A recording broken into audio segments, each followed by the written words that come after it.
Hi hello నమస్తే. ఈరోజు మనం వచ్చేసాం క్రౌన్స్ ఎస్థెటిక్స్ సొల్యూషన్స్ ఫౌండర్ మరియు మేనేజింగ్ డైరెక్టర్ దీప్తి గారిని కలవడానికి. ఆవిడతో మాట్లాడి హెయిర్కి సంబంధించిన చాలా విషయాలు తెలుసుకుందాం. Okay, come. నమస్తే డాక్టర్ గారు. నమస్తే అండి. డాక్టర్ చెప్పండి, ఇప్పటి యువతలో ఎక్కువగా హెయిర్ ఫాల్ ఎందుకు కనిపిస్తుంది?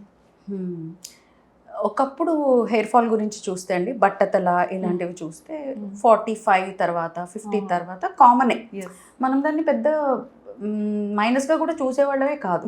ఇప్పుడు మాత్రం కొంచెం జుట్టుడినా అది పెద్ద మైనస్గానే చూస్తున్నాం. ఎందుకు?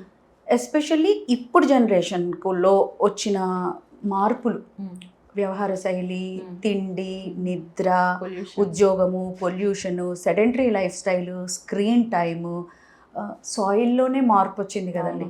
మన పంటే బాగాలేదు, ఏదో తింటున్నాం అంతవరకు, అందులో సారం అనేది సాయిల్లోనే లేదు. చెప్పుకుంటూ పోతే చాలా అండి. ముఖ్యంగా హైదరాబాద్ సిటీకి వచ్చాక ఎక్కువ జుట్టు రాలుతుందనే పిల్లలు ఎక్కువ. హాస్టల్లో ఉండడానికో వేరే ప్రదేశం నుంచి వచ్చిన వాళ్ళు ఇక్కడికి రాగానే మొదలైంది అంటుంటారు. ఇక్కడ నీళ్లు, ఇక్కడనే కాదు అన్ని డెవలపింగ్ అండ్ డెవలప్డ్ సిటీస్లో చాలా కామన్ అయిపోయింది. ఈ generation life style, diet, poor sleep, sedentary life స్టైల్ని గట్టి కారణాలుగా చెప్పుకోవచ్చు. ఓకే డాక్టర్, నిజంగా అంటే హెయిర్ ఫాల్ స్టార్ట్ అయింది అనగానే ఈ షాంపూ వాడలేకపోయావా, ఆయిల్ వాడలేకపోయావా, ఇలాంటి సజెషన్స్ ఇస్తూ ఉంటారు. నిజంగా ఆయిల్స్, షాంపూస్ హెయిర్ ఫాల్ని ఆపుతాయా? హెయిర్ గ్రోత్ పెంచుతాయా? ఆపలేవు కదండి. 2 నిమిషాలు పెట్టే షాంపూ ఎలా హెయిర్ ఫాల్ని ఆపగలదు? ఎలా గ్రోత్ మీద ఎఫెక్ట్ చూపించగలదు? ఒక మొక్కు ఉందండి, పైన మనం లీఫ్ మీద స్ప్రే చేస్తే సరిపోదు కదా. భూమిలో సారం ఉండాలి, రూట్స్ కూడా మంచి అబ్జార్ప్షన్ని, న్యూట్రియంట్స్ని అబ్జార్బ్ చేసుకునే స్టేజ్లో ఉండాలి. ఆ పైనుంచి ఎరువు పడ్డా పడకపోయినా సాయిల్ నుంచి మినిమం తీసుకున్నది బతకగలగాలి. ద సేమ్ వే మనకి లోపల నుంచి ఇంటర్నల్ హెల్త్ బాగుంటే రూట్స్కి న్యూట్రియంట్ సప్లై, నరిష్మెంట్ బాగా అందుతుంది. అంతేగాని బయట నుంచి పెట్టే షాంపూతో మాత్రమే అవుతుంది అంటే ఇట్స్ ఇంప్రాక్టికల్. డాండ్రఫ్ని తగ్గించే షాంపూలు ఉండొచ్చును గాక, ఇన్ఫ్లమేషన్ని తగ్గించే షాంపూలు ఉండొచ్చును గాక, ఇన్ఫ్లమేషన్ వల్ల అయ్యే హెయిర్ ఫాల్ని కంట్రోల్ చేస్తాయి. ఎలా? ఇన్ఫ్లమేషన్ని కంట్రోల్ చేయడం ద్వారా. అంతేగాని డైరెక్ట్గా హెయిర్ ఫాల్ని ఆపలేవు. ఆయిల్స్ అయినా అంతే, దే ఆర్ జస్ట్ కండిషనర్స్.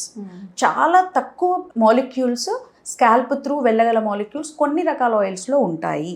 అంత పొటెన్సీ ఉన్న ఆయిల్స్ చాలా రేర్. అది కూడా ఎంత లోపలికి వెళ్ళినా లోపల నుంచి నరిష్మెంట్ లేనప్పుడు, తిండి త్రూ వెంట్రుకలకు, కుదుళ్లకు మనం బలాన్ని అందించలేనప్పుడు ఈ ఆయిల్స్ కానీ షాంపూస్ కానీ ఏ రకంగానూ హెల్ప్ చేయవు.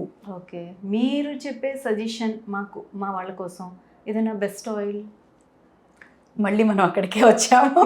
Best oil Bhringraj.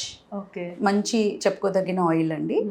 డైరెక్ట్గా వాడకుండా దీన్ని రెగ్యులర్ కొబ్బరి నూనెలో వాటిలో మిక్స్ చేసి పెట్టుకున్నప్పుడు కొద్దిగా హెల్ప్ అవుతుంది రూట్స్కి. ఓకే, అంటే బేసిక్గా ఫ్రెండ్స్ చెప్పేవి దీనికి తెలుసో లేదో అని డౌట్ వస్తుంది. అదే మీరు చెప్పారనుకోండి, మాకు ఒక భరోసా అలాంటి వాళ్ళకి.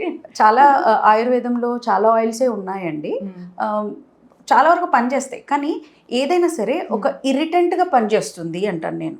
కొద్దిపాటిగా లోపలికి వెళ్ళగలిగిన ఇరిటెంట్గా పనిచేసేది ఏదైనా ఇమీడియట్ హెయిర్ గ్రోత్ని కొద్దిగా చూపించగలదు, కానీ లాంగ్ టర్మ్ ఆ గ్రోత్ని నిలపలేదు. ఏదైనా రూట్స్ నుంచి బ్లడ్ నుంచి రావాల్సిందే. మ్యామ్, హెయిర్ గ్రోత్లో అత్యంత ముఖ్యమైన విషయం ఏంటి? హెయిర్ గ్రోత్ కోసము అత్యంత ముఖ్యమైన విషయం నిద్ర. ఓకే, అదే లేదు ఇప్పుడు. నెక్స్ట్, ఒత్తిడి ఎక్కువగా ఉండకూడదు. ఓకే, నిద్ర, ఒత్తిడి మనం బ్యాలెన్స్ చేసుకోగలిగితే ఖచ్చితంగా హెయిర్ గ్రోత్ బాగా ఉంటుంది. ఇవన్నీ మెయింటైన్ చేయలేకే జనాల్లో ఎక్కువగా హెయిర్ ఫాల్ సమస్యలు ఎక్కువ అవుతున్నాయి. ఈ రోజుల్లో ఉండేది నిద్ర తక్కువ, స్ట్రెస్ ఎక్కువ. ఆరెంటే తగ్గించుకోమంటున్నారు, పెంచుకోమంటున్నారు. అది పాసిబిలిటీ లేదండి. ఇప్పుడున్న ఉద్యోగాల వైజ్ చూసినా రాత్రులు మెలుకుంటున్నారు. ఉద్యోగం కాదు, ఊరికే స్క్రీన్ కత్తుకుపోయి మెలుకుంటున్నాం, నిద్ర పట్టదు అంతే. So our hormones are already disturbed. ఆ డిస్టర్బ్డ్ హార్మోన్స్ స్ట్రెస్ని కాక కార్టిసాల్ అనే హార్మోన్ని పెంచడం కాక ఇంకేం చేయగలవు? సో ఒత్తిడి, స్లీప్, ఈ రెండింటిని మనం బ్యాలెన్స్ చేయాల్సిందే.